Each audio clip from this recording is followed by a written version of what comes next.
Wala ka pa bang naiisip na interior design for your Calista? Well, this is the right time, panoorin mo na ang aking video. After turnover, pwede mo nang ipa-expand ang unit mo, kaya naman pwede rin nating ipagaya ang design ng unit na to. Itong design natin ay very feminine vibe, featuring an elegant gold and white theme na perfect for stylish trends.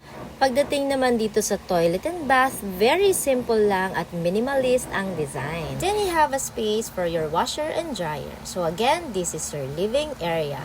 What excites me more is itong ating second floor. So let's see kung paano natin in-expand. Actually, isa lang yung design for expansion natin. But if you have another idea na approve naman sa ating admin, why not? So as you can see here, naging 3 bedrooms na po ang ating Calista. So this is your first bedroom na perfect for your daughter. And ito yung pinakagusto ko sa lahat. I like it because ang ganda ng ginawa nila. Naging sliding door na to maximize the space.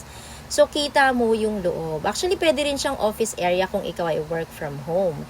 And this is naman your master bedroom. So very simple, elegant, and masarap talaga mag-relax if you have this very simple bedroom. And there you go. So I hope may nakuha kayong idea for our Calista Mid or Calista End expansion.